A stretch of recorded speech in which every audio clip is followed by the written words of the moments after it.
এই বংশের ধ্বনি শ্রবণ করে এই জগতে হেন কেউ নেই তার মনটা তার দিকে আকৃষ্ট হয় না।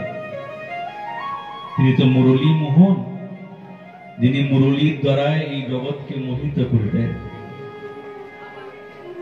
সেই ধ্বনি চৌদিকে ধায়, অন্ডভেদী বৈকুণ্ঠে ধায়, জগতের বলে বই সেখানে। বৈকুণ্ঠের লক্ষ্মীগণে যেই করে আকর্ষণে, তার আগে কেবা গোপীগণে। যার বংশের ধ্বনি শ্রবণ করে সাক্ষাৎ বৈকুণ্ঠের অভীষ্ট লক্ষ্মী দেবীর মন চঞ্চল হয়ে যায়, তো আর এই ব্রজের গোপীগণের মন চঞ্চল হবে না? নিশ্চিত হবে। তদ ব্রজ শ্রিত্যাসুস্য বেণু গীতং স্মরোদয়ম কাচিৎ পরোক্ষম কৃষ্ণস্য স্বসখী ধন্বর্ণয়ম।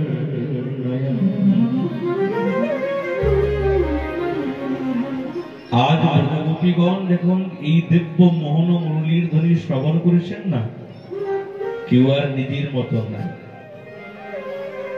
সকলের হৃদয়ের মধ্যে স্মরোদয়ম, স্মর শব্দের অর্থ হচ্ছে কাম। তাহলে কি গোপীগণের হৃদয়ে কাম উদয় হয়েছে? বলছে না না। আমাদের কবিরাজ গোস্বামী পাদ বলছেন, অতএব কাম প্রেম বহুত অন্তর, কাম অন্ধতম, প্রেম সুনির্মল ভাস্কর। দেখতে একই রকম মনে হয়, কিন্তু প্রেম এবং কামের মধ্যে কেমন পার্থক্য, দিন এবং রাতের। সহজ কথাতে বলা হয় না, কাম শব্দের অর্থ হচ্ছে তুমি কি আমাকে দেবে, এটা হচ্ছে কাম। আর প্রেম, তুমি কি নেবে আমার কাছ থেকে, সব তোমার, একে প্রেম বলে। গোপীগণ কোনদিন গোবিন্দের কাছে কিচ্ছু নেয় নাই, দিয়েছে, সব দিয়ে দিয়েছে। কেন? তারা সমর্থারতির উপাসকা। যাদের নিজের ভোগের বাসনা নাই, ইচ্ছা নাই, গোবিন্দের সুখেতে তারা সুখী, এরা কেবলমাত্র ব্রজ গোপীগণ, আর কেউ নয়। তাদের হৃদয়ের মধ্যে কাম নেই, প্রেম, শুদ্ধ প্রেম। তুমি কি করলে সুখী হবে, এই ভাবনা কেবলমাত্র এই ব্রজে আছে। ওই জন্য এই ব্রজেরই এই ভজন, এই সাধন, ব্রজ বিনা ইহার অন্যত্র নহি বাস। ব্রজ ছাড়া এই ভাব অন্যত্র নাই। বৃন্দাবনেশ্বরী কর্ণ বিবরী যখন এই শব্দটা প্রবেশ করেছে না, তিনি বলতে আরম্ভ করেছেন, মুরলী রে মিনতি করিয়ে বারবার স্বামীর বদনি রইয়া, রাধা রাধা নাম রইয়া, তুমি মেনে না ডাকিবা। কেননা ওই বাঁশির সুর না রাধা নামেতে বাধা। যখনই গোবিন্দ বাঁশি বাজান, ওই শব্দটা একটাই বলে, রাধে রাধে।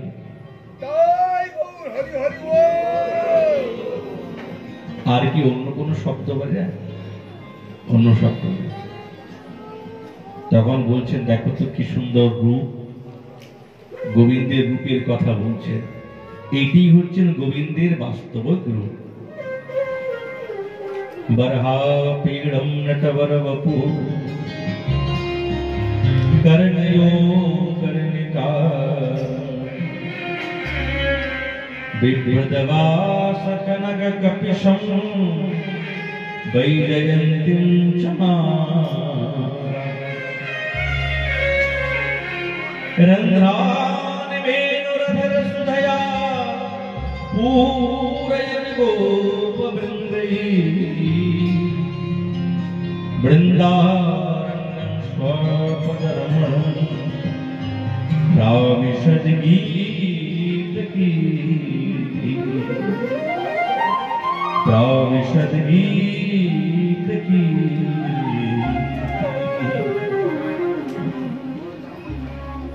मयूर पाखा माथाয় নিরন্তর উড্ডীয়মান, বৈজয়ন্তী মালা কণ্ঠে এবং পঞ্চপুষ্পের মালা, বনমালা যাকে বলে, নানা পুষ্প নানা পাতার দ্বারায় যে মালাকে গ্রন্থন করা হয় তাকে বনমালা বলে। বনমালা গলায় ঝুলিয়েছেন। কি সুন্দর রূপ, স্বপদ রমণম, চরণে কোনো পাদুকা নেই। তিনি মন্দ মন্দ মধুর বাঁশি বাজাচ্ছে। তখন গোপীগণ পরস্পর পরস্পর বলছেন, আর যা বলছেন এটি হচ্ছেন বেণু গীত। অক্ষন্মতাং ফলমিদং ন পরং বিদাম শক্তবসূননু বিশেষয়তো বয়স্যৈ ভদ্রং ব্রজেশসুতয়োরনুবেদুষ্টং যৈর্বাণি পীতমনুরক্তকটাক্ষমোক্ষম। আচ্ছা বলো তো, আমরা গোবিন্দ দর্শন করব, এই দুই নেত্রে কি গোবিন্দের দর্শন হয়? কোটি নেত্র চাই। আমাদের সেবাক বিশ্বনাথ চক্রবর্তী পাদ অনুরাগ বল্লরীতে, অনুরাগ বল্লরী স্তোত্রে তিনি বলছেন, হে গোবিন্দ, আমাকে কোটি নেত্র দাও, তোমাকে যাতে ভালো করে দর্শন করতে পারি। দুই নেত্রে তোমার দর্শন হয় না। আমাকে লক্ষ হাত দাও, দুই হাতে তোমার সেবা করে শান্তি পাচ্ছি না। তুমি আমাকে কোটি চরণ দাও, দুই পায়ে পরিক্রমা দিয়ে আমার আনন্দ হচ্ছে না, কোটি পা চাই। তুমি আমাকে অর্বুদ মন দাও, এক আরব মন। কি করবে? একটা মনে তোমার চিন্তন করে আনন্দ হচ্ছে না, এক আরব মন চাই। হে গোবিন্দ, হে রাধা বিনোদ লাল, তুমি আমাকে অর্বুদ কর্ণ দাও, তোমার দুই কানে কথা শুনে আমার মন ভরছে না, অর্বুদ কর্ণ চাই। কতটা ভাবনা বলুন তো, কতটা লালসা। গোপীগণ বলছেন, দুই নেত্রে তোমাকে দর্শন করে হয় কি, কোটি নেত্র চাই। কৃষ্ণ দর্শন বিনা নেত্রের ফল নাহি আন, যেই জন কৃষ্ণ দেখে সেই ভাগ্যবান।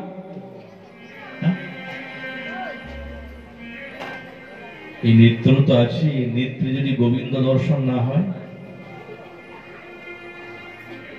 বৃথা। আর যে দর্শন করে সে তো শ্রেষ্ঠ ভাগ্যবান। কি সুন্দর দেখো তো, একজন সখী বলছে, কি সুন্দর দেখো, কি সুন্দর চূড়া বেরিয়েছে। চূড়াতে বাঁধিয়া উচ্চ কে দিল ময়ূর পুচ্ছ, ভালে সে রমণী মনোলোভা। একবারে মালতী ফুলের মালা বেরিয়ে দিয়েছে, ময়ূর পাখা উঠছে।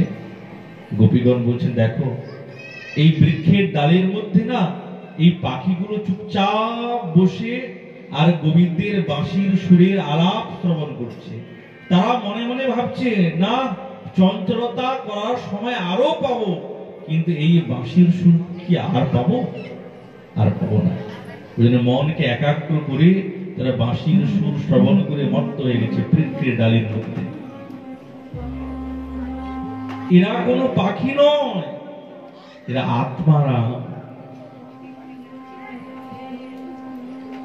এরা সকলে পরমহংস ঋষিমুনি, যারা পক্ষী রূপে বৃক্ষের ডালে বসে নিরন্তর ভগবানের গোবিন্দের দিব্য মোহন মুরলীর সুর শ্রবণ করে আর মত্ত হয়ে গেছে। এরা পাখি নয়।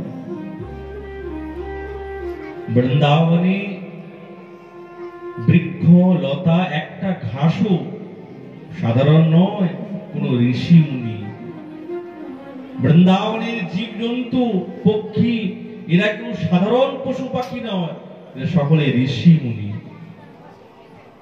আর সরোবরের মধ্যে শ্বেত পদ্ম ফুল প্রস্ফুটিত হয়েছে, তার মধ্যে রাজহংসর তো স্বভাব করা, শব্দ করাই স্বভাব, কিন্তু আজ নীরবে বসে নিরন্তর সেই গোবিন্দের বাঁশির সুর শ্রবণ করছে।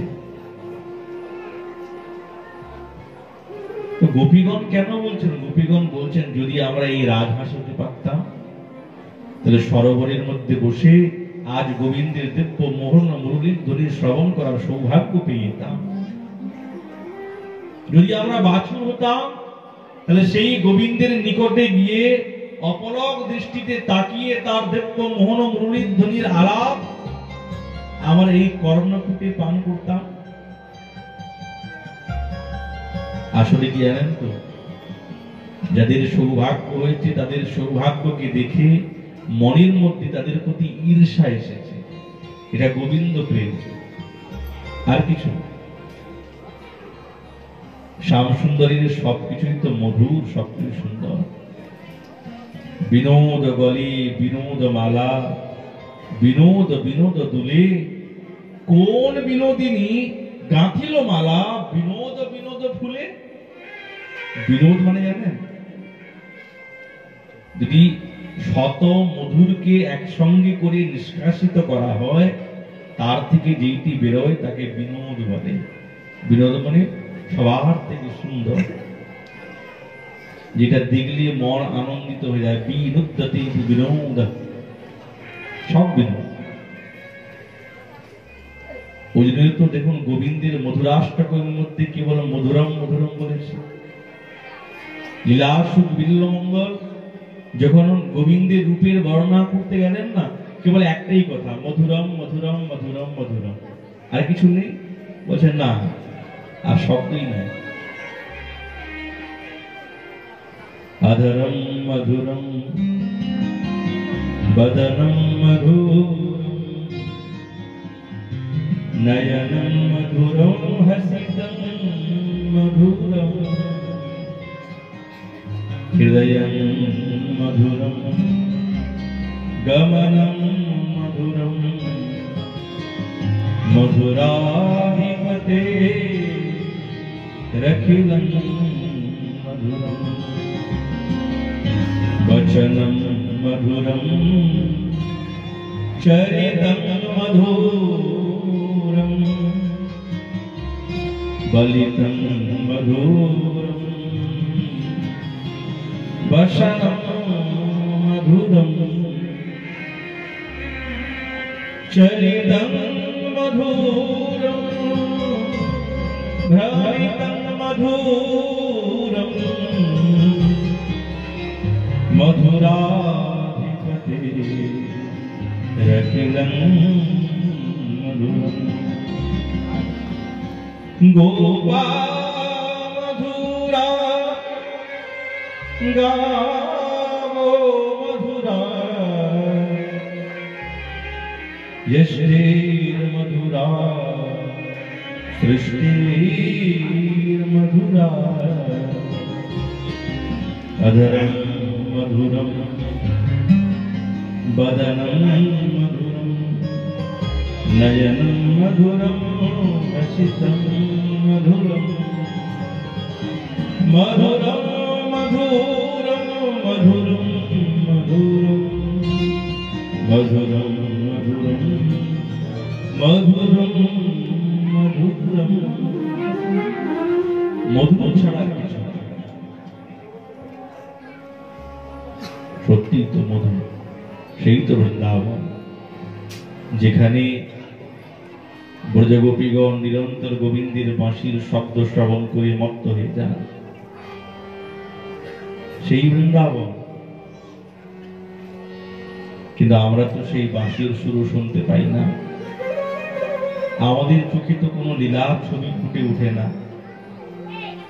কিন্তু মনের মধ্যে তীব্র আশা তো জাগা চাই যে একদিন এই বৃন্দাবনের কোন কুঞ্জে বসে, কোন তটে বসে যখন থাকবো, এই বাঁশির সুর যাতে আমিও শুনতে পাই। আছেন আমাদের কেশিঘাটে থাকতেন সিদ্ধ জগদীশ চন্দ্র দাস বাবাজি মহারাজ। তো উনি ওনার শিষ্য ছিলেন গোপাল দাস। তিনি যমুনা পুলিনের দিকে দৌড়াতেন, গোপাল গোপাল। তো শিষ্য বলছে, বাবা আপনি কোথায় দৌড়ান? বলছে, ওই দেখ ওই গাছের তরুতলে ত্রিভঙ্গি মঠামে গোবিন্দ দাঁড়িয়ে আছে, বাঁশি বাজাচ্ছে, দেখতে পেয়েছি? বাবা আমি তো দেখতে পাচ্ছি। খুব সরল সিধা শিষ্য। আবার দেখতে পেয়েছি? বাবা আমি তো দেখতে, কবে দেখবো? তো দেখবি দেখবি, চিন্তা নেই, মাথায় হাত দিয়েছে। একদিন গোপাল দাস দৌড়াচ্ছে, সিদ্ধ বাবা কুঠিতে বসেছেন, গোপাল দাস দৌড়াচ্ছে, গোপাল গোপাল বলে। তো বাবা জিজ্ঞেস করছে, আরে গোপাল কোথায় যাচ্ছিস? বলছে, বাবা এই দেখো না কদমপুরের তরুতলে ত্রিভঙ্গি মঠামে শ্যামসুন্দর দাঁড়িয়ে ছিল, বাঁশি বাজাচ্ছে, শুনতে পেয়েছিস? বলছে, হ্যাঁ বাবা শুনতে পেয়েছি। দুজনে ভাবে বিভোর। কেন শুনতে পাওয়া যাবে না? মনটা পরিষ্কার যদি হয় না, মনের মধ্যে যদি কালিমা থাকে, ছিল জীবসিং পাদ বলছেন, এই হৃদয়ে যদি এক বিন্দু কপটতা থাকে, তার হৃদয়ের মধ্যে লীলাস্ফূর্তি হবে না, হবে না লীলাস্ফূর্তি। এই হৃদয়টা একবারে নির্মল, একবারে শুদ্ধ করতে হবে, তবেই হবে। যখন গুরু বৈষ্ণবীর চরণে বাস্তবিক আত্মসমর্পণ, ভগবানের চরণে আত্মসমর্পণ করার মতন আমাদের ক্ষমতা নেই, আমরা চিনি না। আমরা তো গুরু বৈষ্ণবকে চিনি, তার চরণে যদি আত্মসমর্পণ করতে পারি তো মহারাজ জিন্দগি পল্লী পার, নিশ্চিত নিশ্চিত হয়ে যাবে।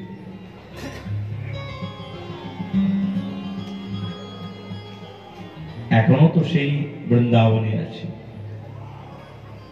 কিন্তু কবে হবে আশা তো আমরাও রাখি। এখনো সেই বৃন্দাবনে বাঁশি বাজে রে, এখনো সেই বৃন্দাবনে বাঁশি বাজে রে। কালার বাঁশি শুনে মনে মনে, কালার বাঁশি শুনে মনে মনে, কালার বাঁশি শুনে বনে মনে, কালার বাঁশি শুনে মনে মনে, ময়ূর নাচে রে, এখনো সেই বৃন্দাবনে বাঁশি বাজে রে, এখনো সেই বৃন্দাবনে বাঁশি বাজে রে।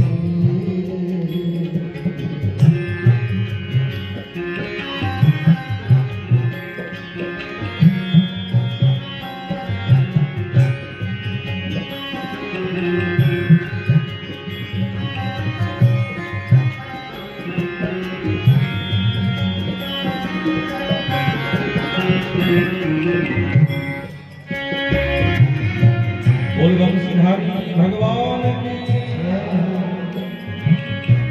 সকলে প্রেমের সঙ্গে তালি বাজিয়ে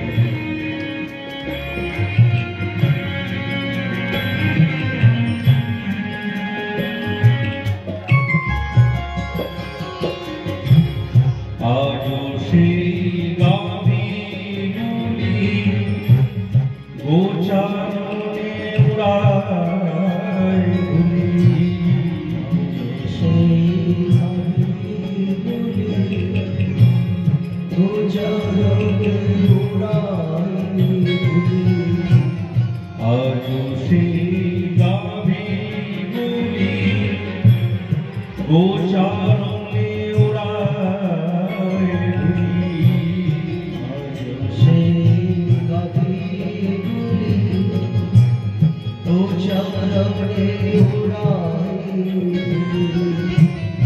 সখা সঙ্গে কোলাকুলি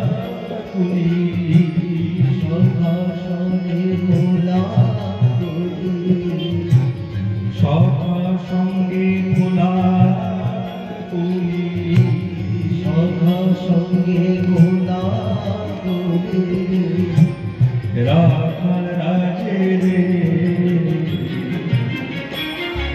এখনো সে বৃন্দাবনে কাশী রাজে এখনো সে কাশী রাজে बोल वृंदावन धाम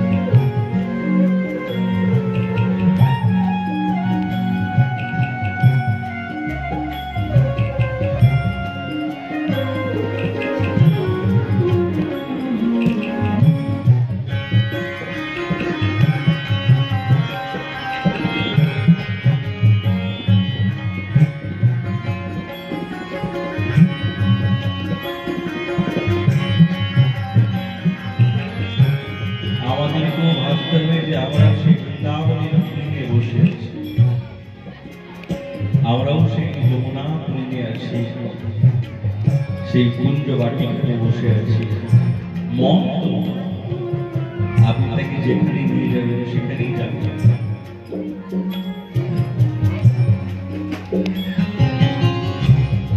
আজও সে রাধারানী বাঁশির সুরে পাগলি, আজও সে রাধারানী বাঁশির সুরে পাগলি,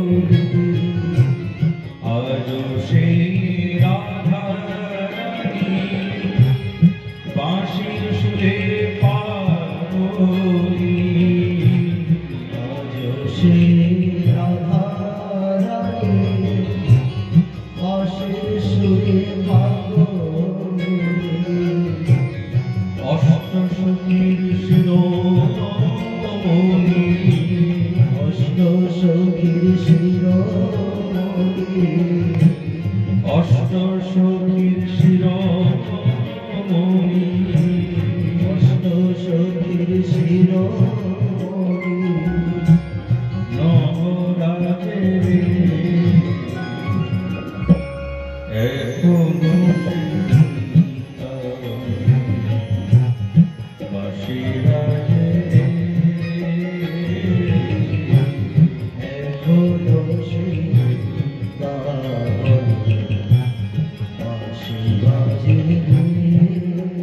বংশীধারী ভগবান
গলার বাঁশি শুনলে মনে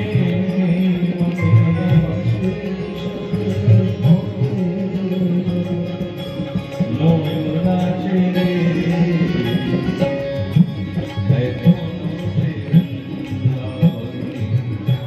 বাঁশি বাজে